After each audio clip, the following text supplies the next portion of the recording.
Ce qu'on peut imaginer, ceux qui allaient bouger à 10. C'est ce que l'on fait à pouvoir atteindre. Est-ce que le problème c'est Félix Tshisekedi? C'est lui, il est incompétent. Ou soit c'est lui.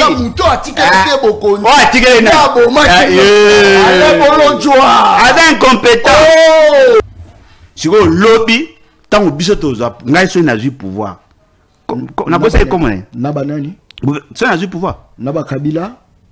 Oh, on a le pouvoir na Kabila. Kabila a Félix. Oh. Kabila a Félix. Ah, Kabila a Félix. Oh. Kabila c'est Alana Félix. Tshisekedi c'est un Tshisekedi kabiliste. Non, il faut pas dire. Kabila Alana Félix. Dit Kabila rebelle que ça la Félix. Oh, bon on a la rebelle te na ba. Ah non, il faut pas dire ça. Ce qu'on a le bani casse. Pour nous aussi na ba faut pas dire. Ce qu'on a le bani. Ah bon? Émission Sili. Tu vois Félix c'est que comment boya makia ba congolais tangate quand. Après moins d'escarmouche ou bien avant? Mais attends avant, on était quand même intimidé. Un discours ridicule. Oh, Bolodjoa. Sous cana ridiculité, la ridiculité absolue. Non, il faut respecter le chef. Oh, yo na obeta maso ya discours comme ce chef Lusus. Na discours de za chef. Na discours na ye za peka chef. Oh, mais ya chef na nyonso. Ozobeta maso ya discours, un discours ridicule.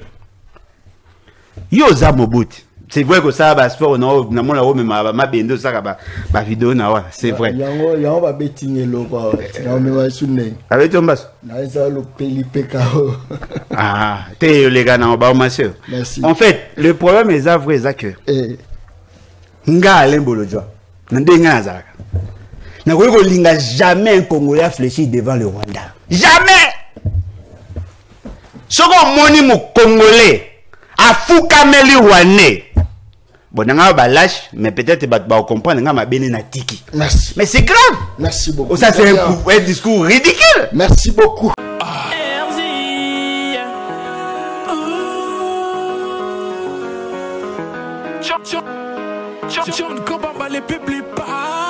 Opération Yangonde pour la Moussambo, la distraction. Yangonde pour Mimouka, Oyobi Tumbango.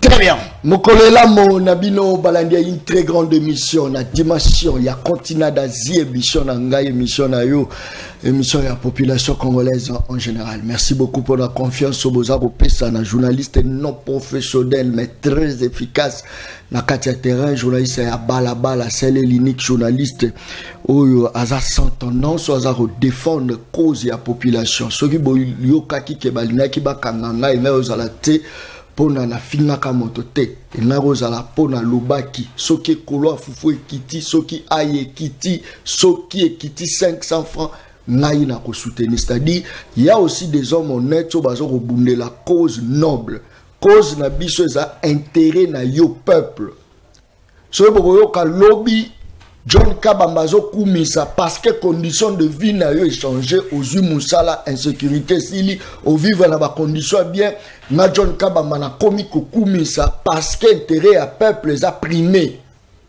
batoza ko comprendre ngate botala mboka monene loko a République démocratique du Congo batoza ko sepela na tukutuku ya boye botala tchelanga yi tukutuku wana bato baza ko sepela mboka lokola République démocratique du Congo pendant que Sénégal soko tali Sénégal botala tout autour ya tukutuku ya train wana boza ko mona ta même environnement ya pamba bote ni imagine ni toza ko teka ya mboka la biso soki déraillement et salami est-ce que bato bazo vivre tout autour dango bako bika soko lobi John akondana ka nyonso John akondana vomi atato zala na ngote kasto za na eloko boy soko lobi John aza koloba John aza trop critique John aza non ya bientôt lobaka ya mabepe photo loba botale loba boy ya 1900 combien ba doit créer ngo peut-être déjà ba pola ba kufa kala ezali solo to robeta bandeko ngai gouvernement a financé Bangin bomona ndenge nini Bangin obola komona na image la kisanga yango réalisateur nanga potokin tobeta lisolo yango voilà pourquoi la bengi professionnel gouvernement a sombi Bangin po basala bilanga depuis ba sombango et produire ata ata graine était ata graine na pamba ya lisango et produit était ba pièce nango kaka bato ba pesi ba responsabilité ba longoli ba yibi ba pièce tant ozo tuna ba pièce ba biloko ala kendeli ba millions de dollars pour la bilanga tozo tuna eza kindoki eza nini. Qu'est-ce qui ne va pas dans la République démocratique du Congo? Projet à 145 territoires. Toké dans ma village, dans ma province. Et tu là inachevé. Nani Olobe Lango. Nani Oloba. Tous les journalistes ont la carte de distraction. Pro Fayoulou, pro Kabila, pro Félix Tshisekedi. Nani Rosala, pro peuple, pas l'Obela Makambo peuple. Motoazate. L'absence d'Angaï, balobi biloko ekiti. Balobi dollar ekiti et influencé peu biloko na marché kekiti. Bato mususu bazoko exige nga tilelo. Balobi na banda okumisa Félix pour ngam na loba ki fo biloko soko ekiti na okumisa Félix. Na boyango te ngam na loba na wanga la pola nini. Mais est-ce que ekiti pe est vrai?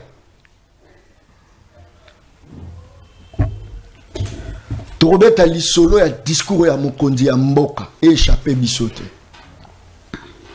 Est-ce que Zalaï discours à Mabé ou à Salaki Ango? Je crois qu'ils na Bruxelles ou Bruxelles. Est-ce que Zaki à Mabé? Tout Zaki a bien. Réaction à Kagame Zaki avant discours à président, tout Zaki après. Pourquoi bah tu vas comparer à Robert appelle Solo à Nairobi. Pourquoi batutu bazo uta Nairobi bazo ko interpeller bango? Trop bêta. Plateau Rosala scindé en deux parties. Bo réclama qui Alain Bolodjoa. Parce que si je est commis avec économiste. C'est un grand économiste de la République démocratique du Congo, Alain Bolodjoa. Ate ko bungisa mama na ye to souhaita qui est ba sincère condoléances. Si il faut tout souhaiter en direct.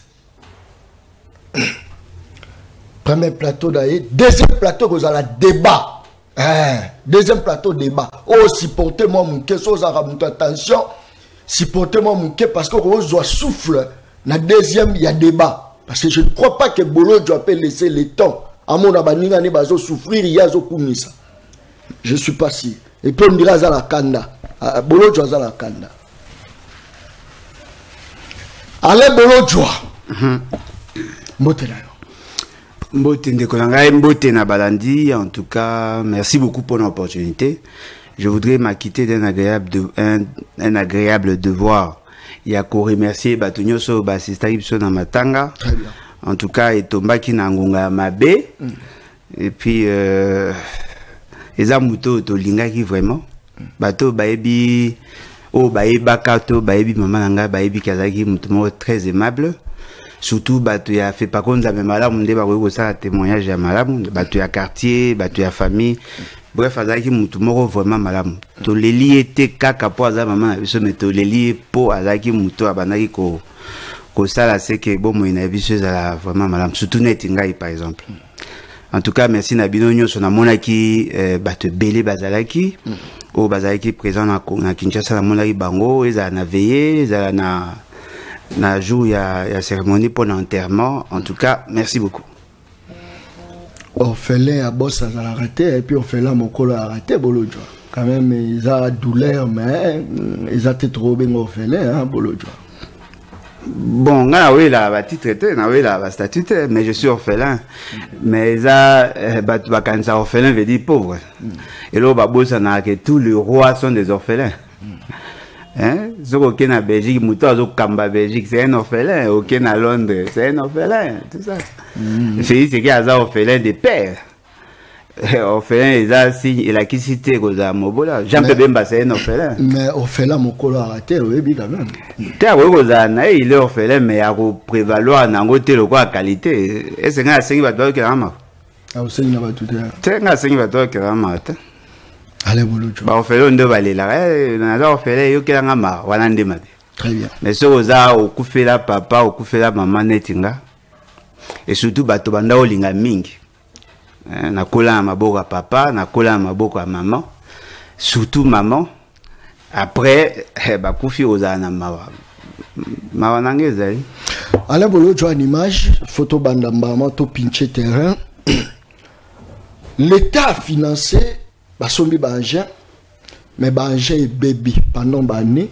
Il était qu'on produire attaque graine de mon côté et l'autre de mon côté. État comme économiste. Un agent représente quoi pour un économiste? Bon, projet on a bien parce que bateau ba piloter, au bandai ko piloter projet on a bakota qui en contact nanga. OK. Tango général Kasongo Kabu qui a kenda ko zo ceux qui ba engin kuna, ils m'ont contacté, j'ai le dossier. J'ai compris une chose, il problème il y a programmation. Très bien. Il y a problème il y a planification. Au moins, les dirigeants congolais, en tout cas, peut-être dans ça l'erreur. Pour la plupart, batanga bienté. Batanga bienté. En tout cas, pour la congolais. Pour la plupart. Ignorance to batanga bienté. Té mingi batanga bienté. Ah, le bolo joie. Si, non, le baron penza en tant qu'enseignant de formation. Oh. Mingi batanga bienté.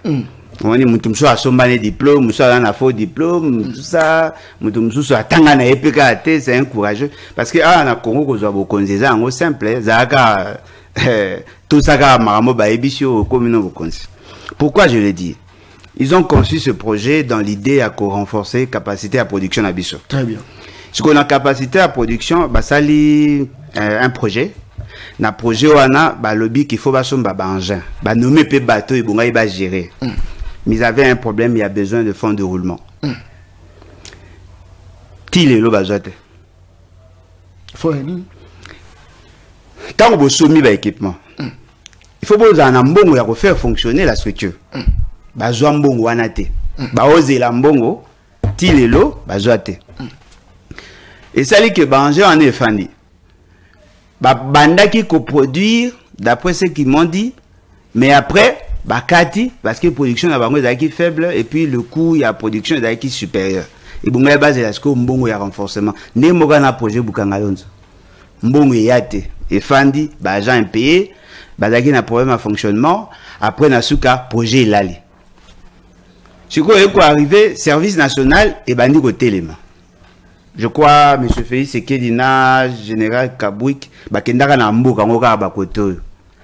Ba ebisi ce qu'on a fait c'est que mais biso to na posa Banger moko ezalaka kuna bake ko tala siko Banger wana bon M. Félix Sekedina yaki me bakendaki ba expert na bango bake ko tala ba moins que Banger eza.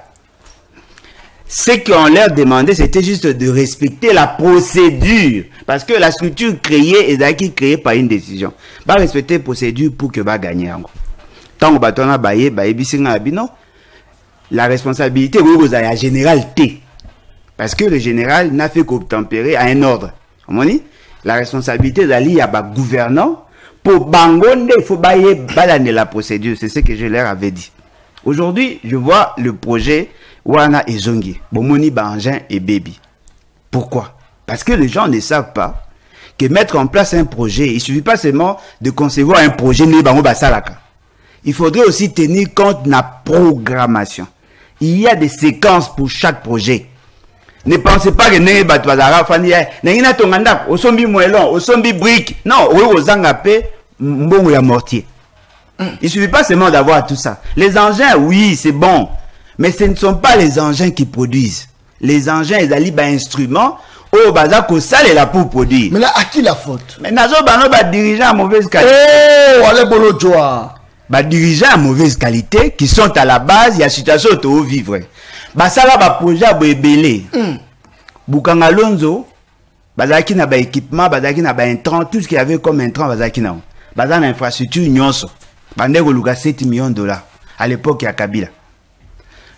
Tant ba wani ko luka 7 millions de dollars, gouvernement liboso aboyi ti bala bimisi mbongo 7 millions de dollars pour que ba reproduire.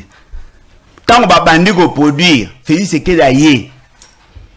A monique babandi ko produit et bongaki ba ki sambongo pour ba continuer ba sale ngote. Ilun Kamba aya bimisi 6 millions de dollars. Na 6 millions de dollars ba produit 6000 tonnes ya masangu nyonso ebeba. Vous comprenez? C'est-à-dire que ça ba projet oyo et bon gars qui te soutenir, te encourager. Mais le fait que tu as respecté procédure et poser problème. Et là, le choix, il y a des animateurs, il y a des structures, il y a des projets.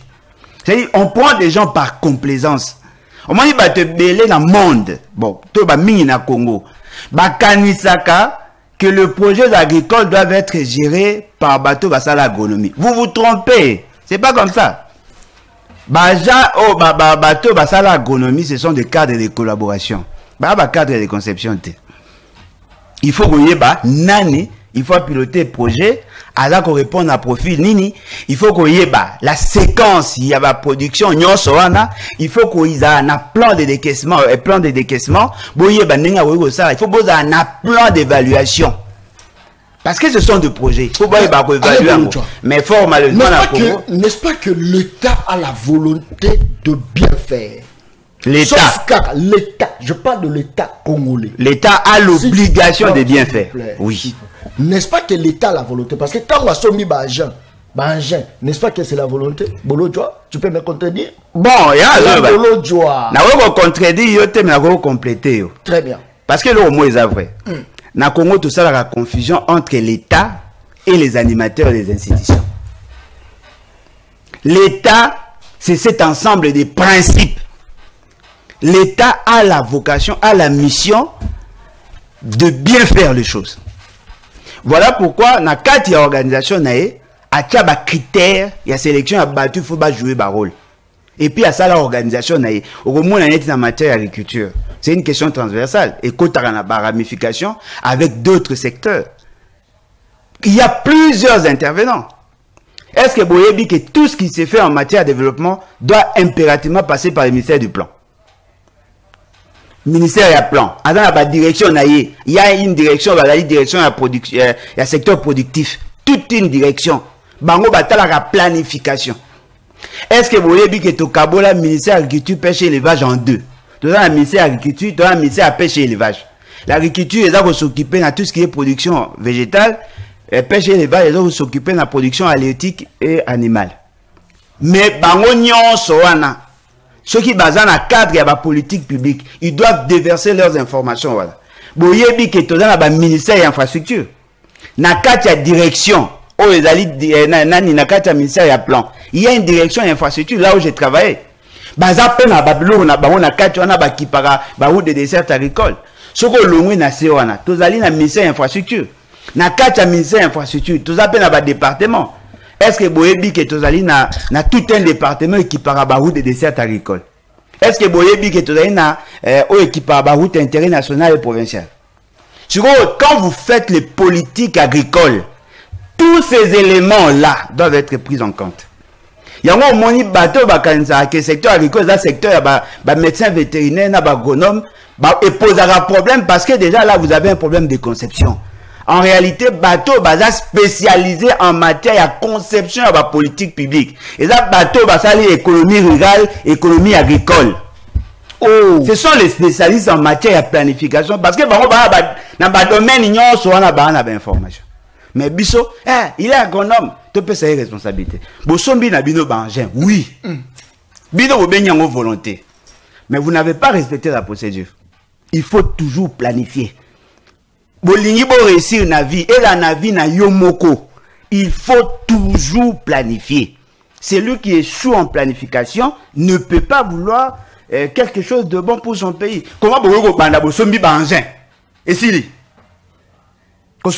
volonté, peut-être mais apparemment c'est comme si Bafinasaki Bango, sauf que le ministre Owazaki en fonction à l'époque, je ne sais pas si José Mpanda ou quelques Kombomo Boykaka correspondent à Nango, c'est comme si Bangonde va détourner na ba pièce ya kati ya ba omoni mutu ke vandi me na kati na ba longwa da michopo longwa michopo ya na loloba mutango yo lobi wana yo tangi komo benge na ebi penate monde na okade ya ba komo ya marque atanga wapi asani nya le biso pour ma profil te il faut banana asala nini na oto loloba na Congo ceux qui bengi agriculture benga batalaka bateau basala phytotechnie batalaka bateau basala agronomie batalaka bateau basala médecine vétérinaire bateau basala zootechnie wana bosalaka erreur. Bango baza ba cadre de collaboration. Ils ne sont pas des cadres de conception. Parce que la question ya kolona ya koboko ya koteka ya nyonso, ça fait partie des politiques publiques na domaine ya économie. Il faut que Mouto a la ministre de l'Agriculture, pêche et élevage a une notion avancée en matière de planification. Parce qu'il est là pour concevoir les politiques publiques. Par contre, il y a une affaire, mais il y a une expérience. Juillet, est responsable en matière de conception de projet. Ayebi ndenge balonaka. Mais ayebi ndenge ba organiser le secteur te. Parce que le va te battre. Oye ba kolone ezelo musu. Ezelo musu. Organisation pele. Ezelo musu. Ya moi les autres ça serait. Moi est-ce que ça la pas ces années. Pour l'état ne mutatangi ça mamna o loba. L'état. L'état ngatangi na ipent. Eza université à l'état te. La conception de la politique publique en matière d'agriculture, ça fait partie des politiques économiques. Même sur le talika kana charpente ya économie. Le secteur, le sous-secteur de l'économie, il y a la production agricole. Parce que le premier année, dans l'économie, on ne voit pas seulement l'aspect de la production. Babandaka d'abord, en matière de conception, il y a projet, batali production, batali distribution, batali même effet après. C'est ce qu'on appelle la systématisation. Au moins, je vais un exemple. À l'époque, à Kabila, on a un débat sur comment remplacer l'esprit de vie et l'esprit de mort par un autre projet. Bengi Aseko.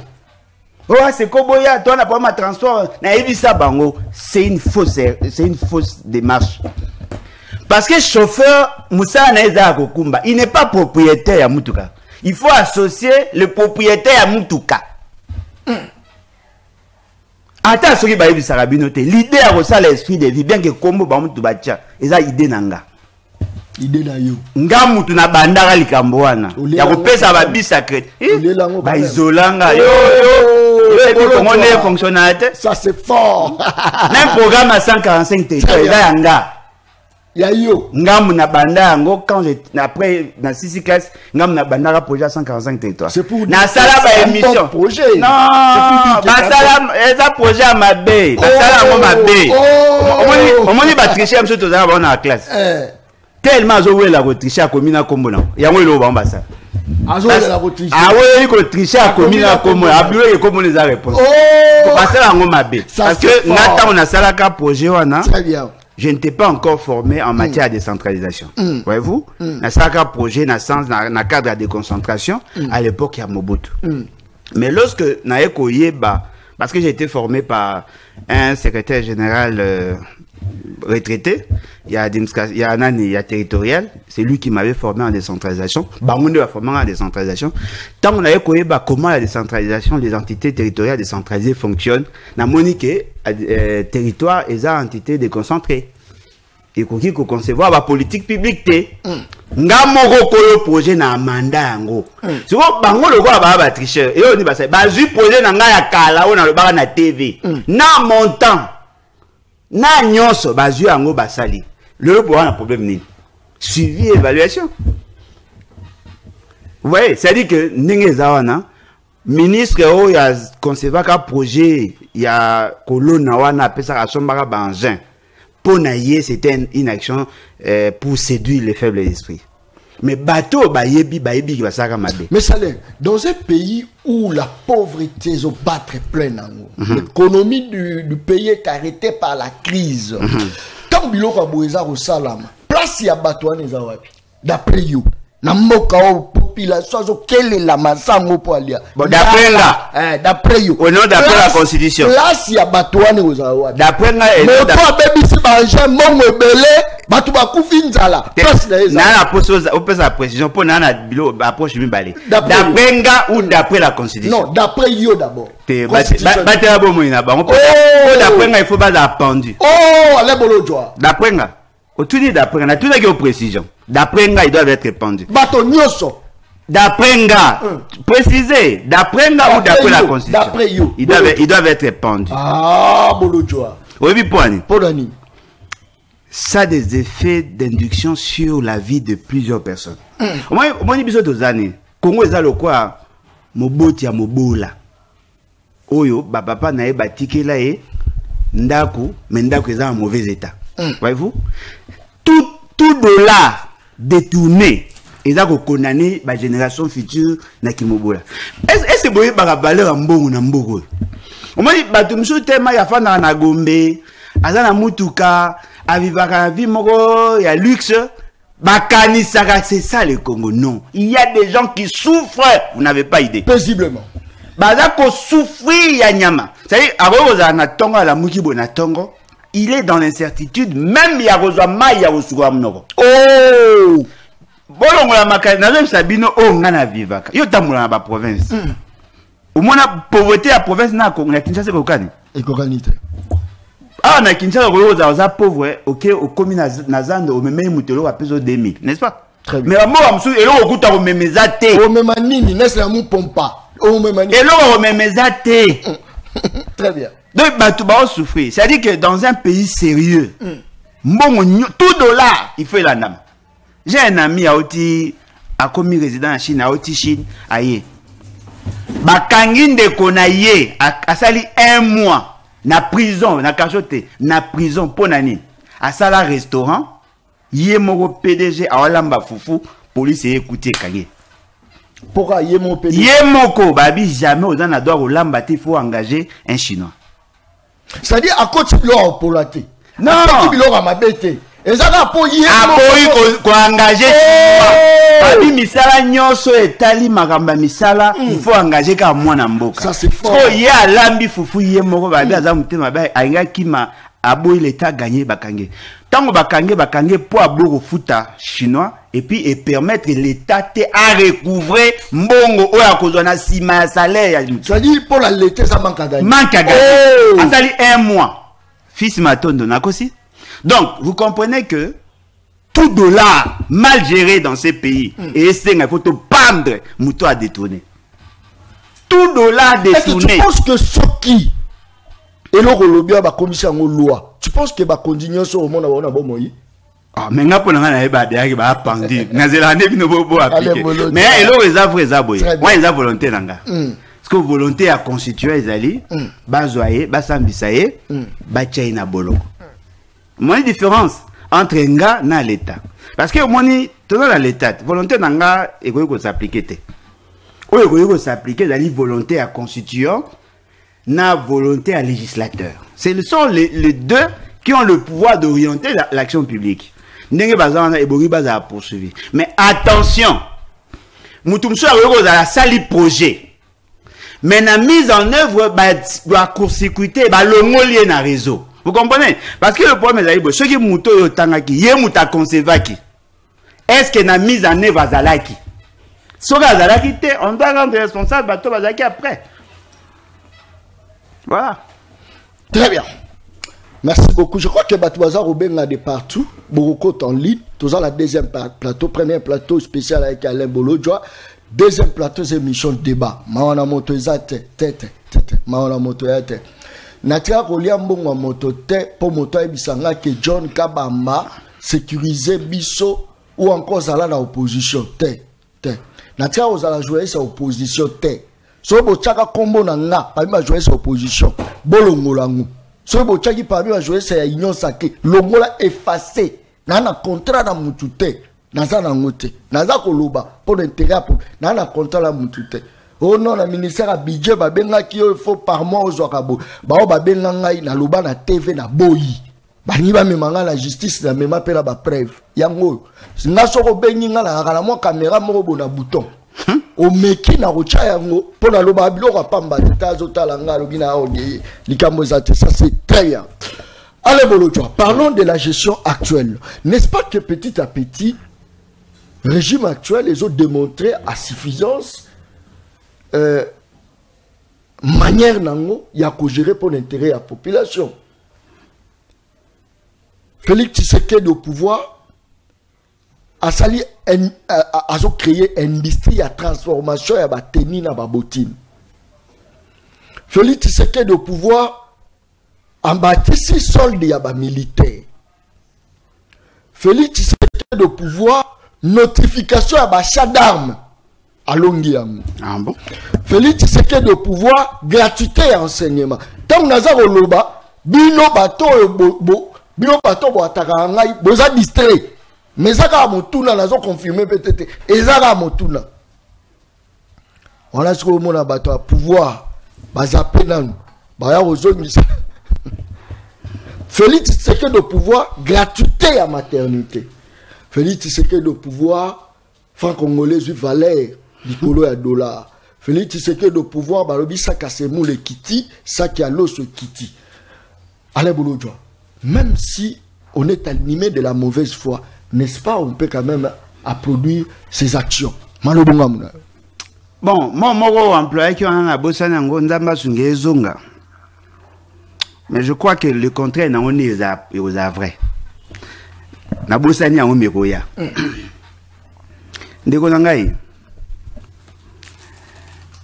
La gouvernance a fait c'est que c'est une gouvernance calamiteuse. La gouvernance la plus nulle et la plus inutile, et ça a fait c'est que.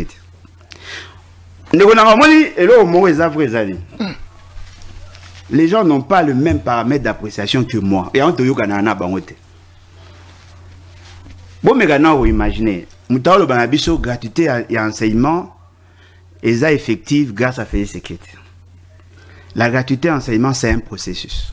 C'est une réforme qui n'a pas commencé par Félix Tshisekedi et vous a parachevé par Félix Tshisekedi. Ce qui a sali quelque chose, tant mieux. Mais ce qui est vrai, ça n'a pas commencé par lui et aussi la paix pas naïte. Moi, il m'a dit sur la constitution et la libre volonté à constituant. C'est que nous attendons na bateau bazako kamba le comment y arriver. C'est ce que Félix a fait. Hey! Allez Bolodjoa, il faut quand même avouer. Là, Nagamama Félix, c'est qu'il était en train de vous distraire. Ce qu'il devait faire, c'est comment y arriver. Dans le comment y arriver, au Kofanda, sur le besoin réel, il y a mise en œuvre, il y a réforme. Voilà. Quelle était la question de départ? Pour que tout comme la gratuité. Quel type d'homme voulons-nous avoir? Topesi. Après, tu es goloba. Batu mingi, bana moyen à accéder à l'école. Il faut tout ça en sorte que bana la possibilité ya kokota na école. Le quoi tu ko former bango te tina suka. Topesa au moins tout Congolais a la possibilité à cause na base pour réduire les degrés d'ignorance et leur permettre à recoller ça leur productivité. Neto le bito me bango ti na 7e. 7e, 8e. Il y a un de le au départ. Fait ce qu'elle n'était pas là, à quitté. Si on va mettre en place la politique, il y a comment pallier. Parce que avant les parents payaient. Si il faut que les parents va foutre à la sous-souté. Non seulement que va foutre à la sous-souté, mais tout garantir la qualité et la capacité d'accueil. Non, poser question Lélo. Comment Félix Tshisekedi arrive-t-il à financer la gratuité de l'enseignement? Commençons d'abord par là. Pour les gens qui ont ça là, à ça là nini. Ils ont comme ça hein. Ils ont comme ça maintenant on a ça ridicule. Gouverner c'est prévoir. Est-ce que il faut par comment ça la rapport financier? Bon gouvernance c'est année. Alors comme ça dit non. Alors comme ça maintenant on a ça. Yebi makamote. Mais vous comme Félix Tshisekedi yoka, Félix Tshisekedi. Yo et que bien et donc pour faire pour ma balle. Félix Tshisekedi a là quoi ba parole bazara ba coopérant. Abimana Ndaku. Non, c'est le chef de l'État. Et ça, métaphore. Bon chef de l'État. Il y a un chef d'État. Azal, le corps va parler, va coopérer. Abimana Ndaku, Mikolomso a dit à Anastaché. Si vous n'avez pas famille, mais personne ne se pose la question comment arrive-t-il à mobiliser ces fonds? Parce que mon papa a coupé là. Bon, Lugasco, papa, ça la wapi. C'est ça, Félix Tshisekedi. Félix Tshisekedi a financé gratuité enseignement à Nyongo. A quelque defa bambongo pour financer gratuité enseignement. Mais comment vous avez ça bas en mbongo à Nyongo? Vous vous taper avec intérêt. N'est-ce pas qu'il a recouru à DTS pour financer la gratuité enseignement? L'enveloppe globale de la gratuité enseignement est d'acquis 2,6 milliards $. Mais Félix Sekedi a sali ba effort a joué 1,5 milliard $. Na niveau à FMI, à qui ko défa mbongo, na Fonds monétaire, na Banque mondiale pour financer la gratuité enseignement. Alors qu'est-ce qu'ils ont fait? Basali et Boraki va formaliser. Va formaliser la situation à enseignants. Oyo Bazali qui va nouvelles unités, les non payés. Ils ont recruté d'autres personnes. Et Nabato va recruter, au lieu de recruter les enseignants, debout, va recruter les enseignants assis. C'est-à-dire ceux qui travaillent pour le compte de l'administration. Le neto le bar. Vous posez Félix Sekedi question. Malasouka pesa qui va enseignant manuel les aïkans. Malasouka o Félix Sekedi a ça qui formation pour renforcer capacité à enseigner les aïkans. Malasouka o va actualiser qui va donner. Y a ba école les aïkans. Quel est le nombre ya bana oyo bazaki na déperdition scolaire bazonga classe pour la gratuité? Mais c'est ça la gouvernance. Non, ça c'est un slogan. Moi, Alain Bolodjoa, président de la République, Félix Sekedi va au kangaye pour la dossier. Il ne faut pas dire ça. Nazolo banabino. C'est la haine Bolodjoa. Oh, azobo mato azobiki ça Bolodjoa. Bon, on a posé la question. Combien d'enfants Félix Sekedi n'a pas accès? Combien?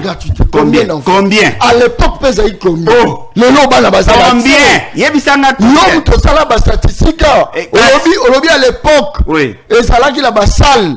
Ozozo boye 16 enfants dans la salle. Oui. Mais le lot commis 64, 120. Oui. Au moins accès ça bien. Non mais attendez.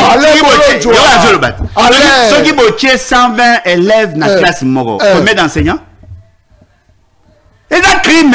Non. La petite la petite vient manger, faut. Oh.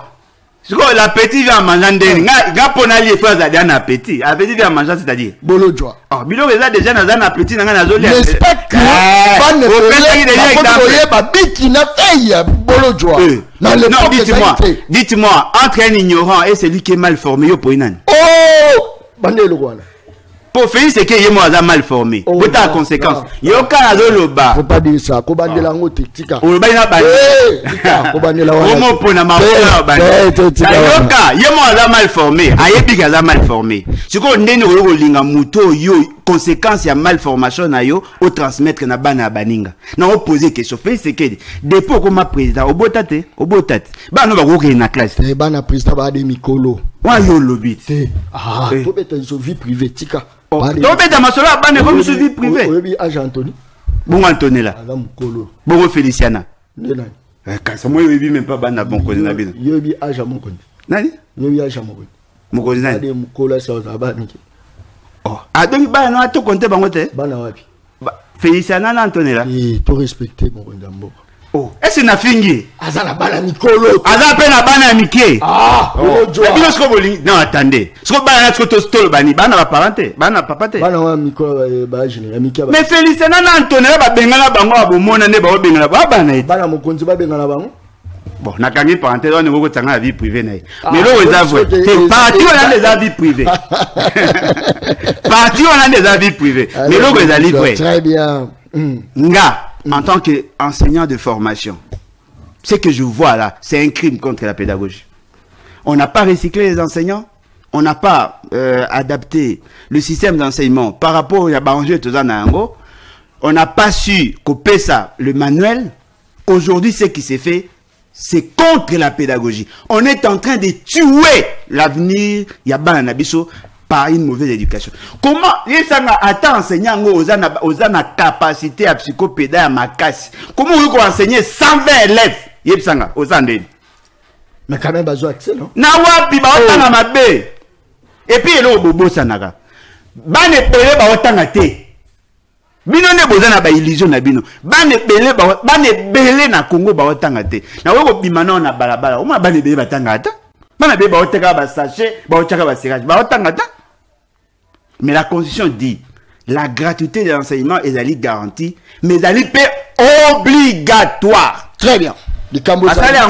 Likamozalité wana ngoni yango mabesko tana ba ofuta ba okangama o ba okangama dola o ekiti yozo mona ngwe logote pour na yo yo nyonso ka mabe et là et à frappe lelo na monnaie na M-Pesa ba monnaie ngai $10 na 19 000 na M-Pesa lobi na monaki na Wakiki bobi Wakiki ba monnaie ngai na 25 000 avant la monnaie lobby ba monnaie na 25 000 avant na monnaie na SK je crois ça ba 21 wane bozoka musalo biso tozala tango zotala ngozo mona ngalo kwa la soko bimi libanda na pokwa na 21h na monaki pa kambiste mo amonenga ina 20 libanda ba monenga na 20 mais tout ça wana pays ni ozobeta liso eza ba pays belo beka pays moko ville mo wana ozobeta masola ya place outi na Lubumbashi be nyoso ka Kinshasa combien de taux tangi déjà 5 parce que taux to pona eza wapi mais taux c'est pela Kiti mais Kiti wapi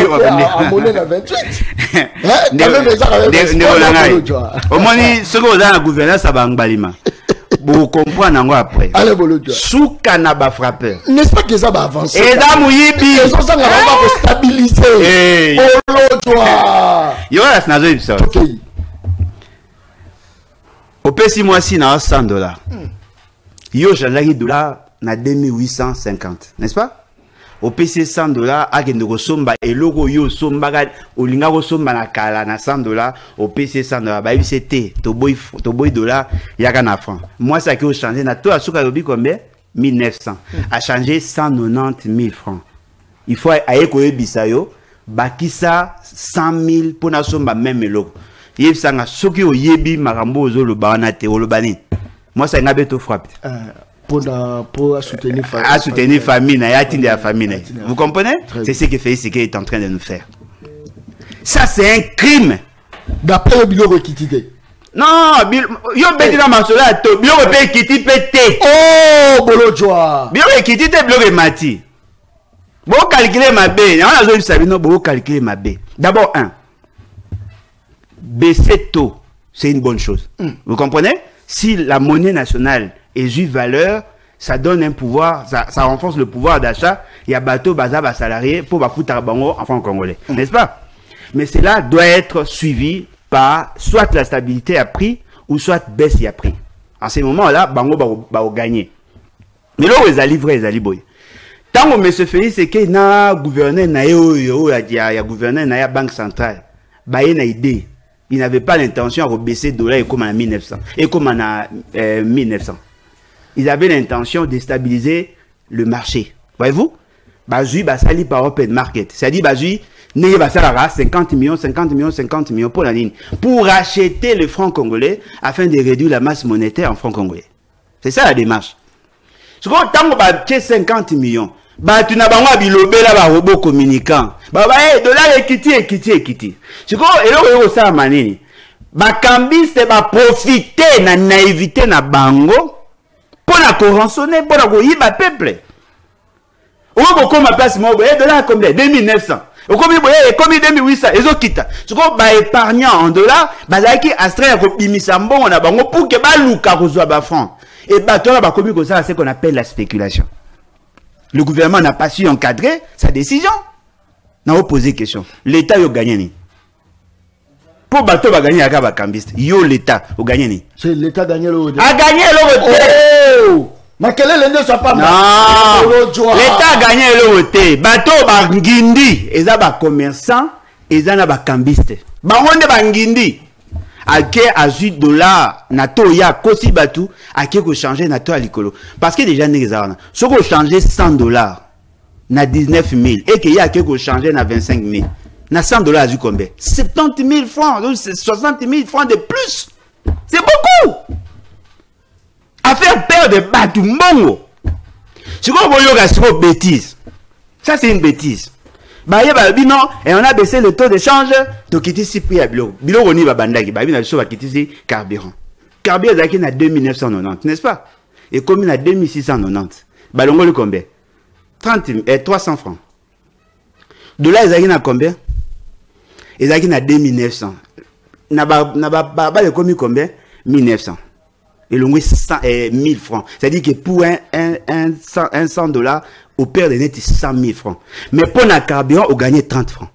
300 francs, le carburant. Ce que vous avez au carburant n'est pas au lelo 2690. Vous convertissez, vous avez un taux du jour. Et combien de dollars? Tout le monde a 1.2. Ça c'est fort, hein? 1.2, 1.3.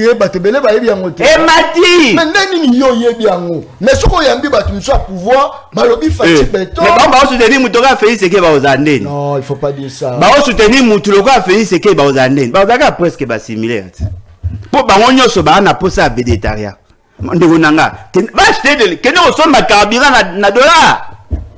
Que nous sommes à carburant na dollar. Pour commerçant, on a ça avec importation en carburant, à somme en dollars, n'est-ce pas? Même si à l'autre en francs, calcul la comptabilité, et ça en dollars, n'est-ce pas? Tu vois, commerçant les lots, et bon, on a carburant à 1.07 dollars, on a carburant à 1.3, 1.2,7 et 1.27. Mais il gagne. En sus, il y a bénéfice, ils ont gagné. Parce qu'aujourd'hui, ils jouent sous la parité. Merci beaucoup. Très bien. Carburé Mati. Et puis, c'est OK, on a de l'eau. Et l'eau, il y a 75 000. Le lot commune à 65 000. Réduction, c'est de combien? Il y a 13%. Mais si vous comparez par rapport à tout, et vous voyez que ça a beauté, vous voyez que baissé. Parce que l'inspection générale, il y a commerce. Et ça a moussalaté. Parce que on est censé appliquer la structure de prix. Il y a un réajustement. La monnaie au Bolobi qui est Kitty, mais bango ba oteka n'a pris il y a l'icolo par rapport à dollar. Et Mati, celui qui a le dollar a gagné l'autre, non seulement perdre en taux, mais sur le marché, il n'a pas le pouvoir libératoire. Parce que justement, la mesure n'a pas été encadrée. Bologasko bêtise. Tant que tu critiques bango, batinisco ba policier ba no kanga ba cambiste. Mais yo changer lobby na combien? 19 000 au lobby. Si vous tenez la banque centrale, ba changer na combien? 23 000. Alors, Yebisanga. Si on parle là, tu roules au bani. L'État Koufi. L'État Koufi. Encore l'État. L'État combien? Accompagné par l'État Koufi. Oh! Vous Félix c'est qu'elle a zoé batté. Ça crée ce qu'on appelle le grand social. Ba konzi belé na monde ba longa na ba bêtise à marquer. Ngana fayi na ndako. Bible lobby et sika kitana richesse na ezali motema no eza. Na zumbongo na na bomi pona préparer avenir ba nanga. Bo baby si stabilité à monnaie. Na bimisi mbongo na zo perdre mbongo sans que na utiliser. 100%. Ozo perdre. Na zo perdre mbongo na sans que na utiliser. So ko me kana imaginer ce qui a l'emboja à 10. Fais ce que on va na pouvoir attends. Est-ce que le problème c'est Félix Tshisekedi? C'est lui, il est incompétent. Ou soit c'est lui.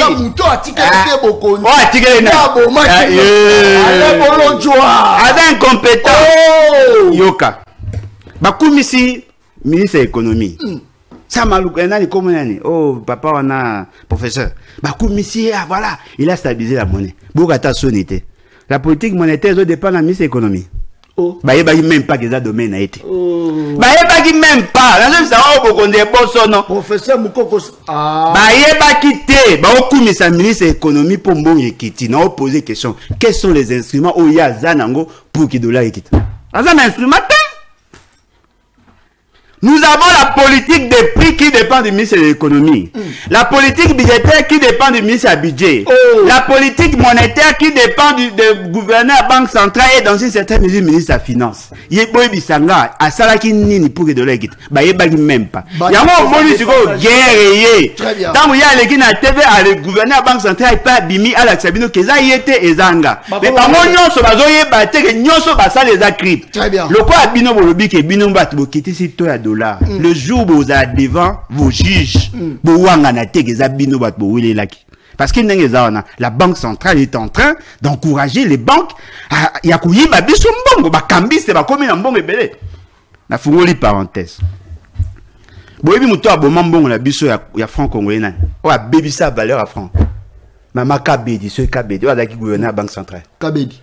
C'est cette dame-là qu'on devait arrêter. Mais il y a l'État. Journaliste, journaliste. Trophée à mairie. Journaliste, professionnel, est-ce que nous avons un professionnel sans conscience? Il y a Maman on a commis gouverneur à Banque Centrale. En 2020, 2022, avec gouverneur à Banque Centrale. Vous avez un billet à franc, non? Franc? T. Il y aura un dollar. T dollar, T l'euro T. Ah, vous avez un piac. Bon, écoutez, un journal, tu as ma bonne idée. Mais Moutana n'a pas voulu aider Bisso. Sosa la franc. Bino va doit en andao. Yara la franc. Boke negota la franc. Yaka kota la plateau. Lelo. Kota. Babio ezotambola mingi. Ah, yo pe fois ngonde vonga mabonza boy. O mbonga kala. Bomoni bio yo 500 francs. O basala ngo ba imprimant na 2013. Mais botana ba mbongo na bino. Bokomona mingi ba imprimant ngo na 2020, 2022. Allez voir dans vos billets là.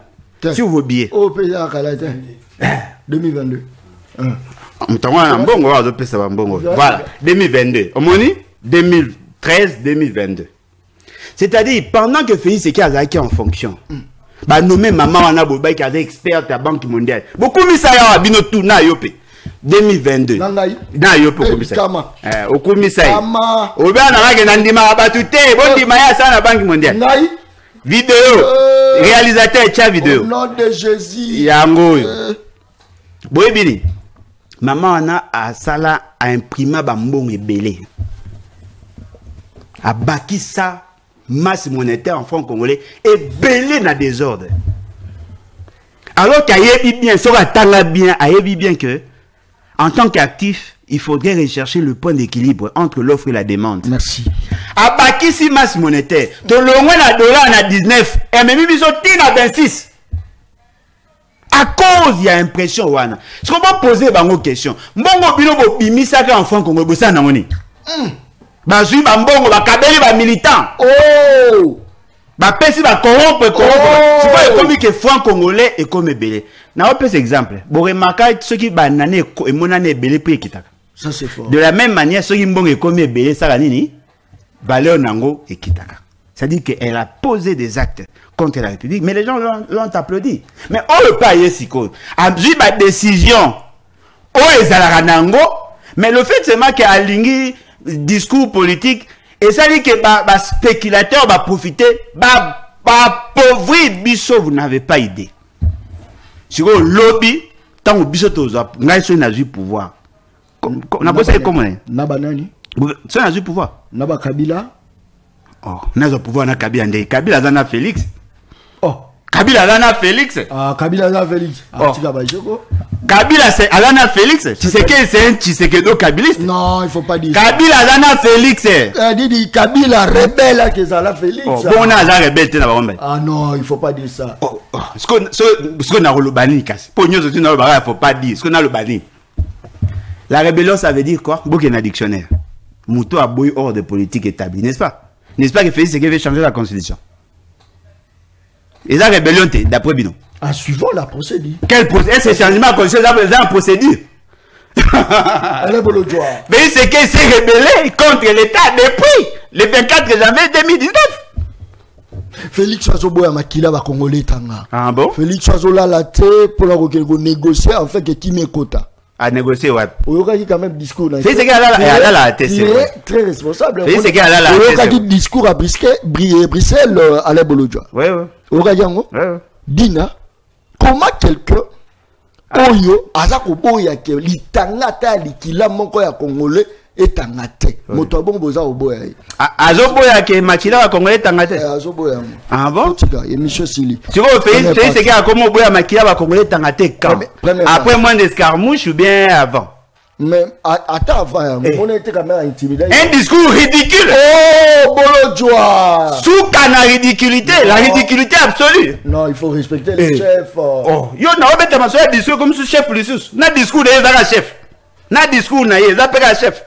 Oh, mais ya chef na nyonso. Ozo beta masoya discours, un discours ridicule. Yo za Mobutu. C'est vrai que ça va sport non na mona o ma bendo ça ba vidéo na wa c'est vrai yango ba betting lo quoi na me wa sunne avec ton bas na ça le pelipeka ah te les gars na ba monsieur en fait le problème est vrai que nga Alain Bolodjoa na ndenga nazaka na ko linga jamais un Congolais a fléchi devant le Rwanda jamais soko moni mo Congolais a fukameli wane Bon, on va lâche, mais peut-être va comprendre nga ma bene na tiki. Merci. Mais c'est grave. Merci beaucoup. Ça c'est un discours ridicule. Merci beaucoup. Merci Nabande Koto Baza Rolanda Biso de part d'autres. Première partie avec Alain Bolo. Deuxième partie, je crois que Babong Selanga et les mailles à service national avec l'homme du moment, le lieutenant général Kassongo Kabouik. 6000 têtes de vaches, c'est quand même beaucoup. Ouais, c'est quand même beaucoup. C'est quand même beaucoup. Vous pouvez quand même mettre un point de vue. Non, mais moi j'encourage. Ouais. Et là, on a Bayara pour hasard attaché dans la présidence. J'encourage. Et au moins, à l'Ongolanga, moi, quand je suis dans ma réalisation, bien que. Bon, il y a un militaire, soit des policiers, politiciens, Banda récolte comme à 50 000 tonnes, c'est quand même l'évolution à l'évolution. Ouais, c'est peu par rapport à besoin, mais c'est bon pour un service. Beaucoup fans de sa politique agricole n'a été. Beau ça là. Il y a comment on a dans un service national, oui, mais à reproduire une sauté. Merci. Il y a moi au commentaire militaire soda, bah, comment on va kangaé tout ça. Mais il y a au moins la qualité. Il est quand même à féliciter. Le lieutenant général. Oui, mais formellement, c'est un militaire. Pour ce commissaire, donc il y a ça à faire insurrectionnel. Pour bon, on va mais c'est un Congolais de bonne qualité. Congolais de bonne qualité. Ouais, contrairement à lieutenant général. Ouais, non, il le mérite. Il mérite d'être lieutenant général. Ceci n'a pas mukona ko yoka ke bajan ya kuna bafuta mabe. Ah général au bayenga. Alongoli et là bajan tant ya qui côté là mitalio. J'ai des images bazo futa ma. Les images ba banga ko lobano ki ba kanga ba. Yoka ngiti. Est-ce que ngade na kosa? Okoki ko banda lelo. Okoki ko banda loba to yoka peuple. Okoki ko banda loba nani to yoka. Ozo ba série na child débat na docteur Sele Yemba. Ozo ba. Ouais na. Est-ce que dit na kala ko liga bato siko. Ezalaka beaucoup za kala ko liga bato sika. Loba kasi ba futa ba combien? Mutasuka. Bando futa bango 50 000 francs congolais. Le général Aye. Il y a un agent, il y a même des vidéos, à Zozo, 2 millions de francs congolais. Wow. Les 50, je te dis, ce que je te dis, c'est vrai. C'est une moitié dans le matin. Papa, ce que je dis, c'est vrai. Hey, oh, le peuple il aurait été vidéo moi circulé nazo ba il faut que la faut kita si si na yoka na we ben bataille de peine ba relé ya ba relé ya moi 2 millions je te dis 2 millions nambogo wapi 2 millions na mona c'est na moite na limbisa na rondimara so na moni likambo zate yanga pe oboyango est-ce que depuis la remis DG awa ils ont la moto moko ta futa ma moins de $100 d'Amérique. Voilà pour boy. En même temps, vous faites $100 à peine à boy. Et ça, mouquet. Tu as moins de $100. Oui, mais $101, le moins payé en Amérique, on a foutu à combien? $50. Oh, ouais, bon, on a foutu pas l'embati, bien ça. Ça l'est, on a $50. Oh, mouton a nazaï, mouton de pêche. Bazar mité, ma belle. Mouton a nazaï. Yo, vous faites $50. Très bien. $1 par jour. Ah, ça, non. Très bien. Deuxième mais partie. Il faut la vidéo. Très bien. Deuxième partie, dans une occasion, bateau va comme là. Ah, quoi engager yo. Ah, ça yo engagé John. John Kabamba. Mais je suis DG après tout. DG. Après tout. Merci beaucoup d'abattre Yamba Kitoko dans Lubumbashi. En tout cas, Lubumbashi. Battu Balela au Makasi à Lubumbashi. Si, si. Au Betato Moroni. Nakenda na mingi. Ah, ok, na mingi. Si, si. Au Batamanga.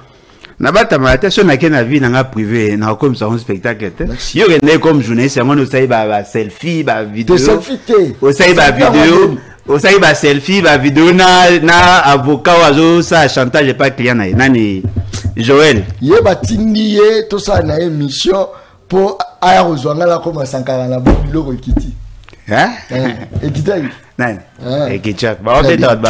merci beaucoup. Deuxième plateau avec le mission débat.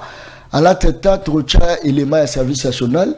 Natindela que les mamans boya sika place on a habité sur aux alam et les masikeza tout chamu to kotiba tout pour la deuxième partie à débat ba message côté belé ba appel mais aux habité par ngonga moyena yamba ba appel en direct aux ala par rapport à nenge to planifier plateau mon kolongalelo. Merci beaucoup Alain Mbolo. Merci à vous, merci en tout cas. Très bien, image régie to côté deuxième plateau. Merci.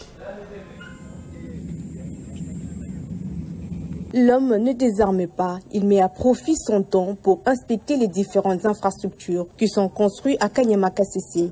Monsieur le commandant service national, mon général, le détachement d'honneur du centre pilote Laurent Désiré Kabila est rangé pour vous accueillir et vous rendre les honneurs.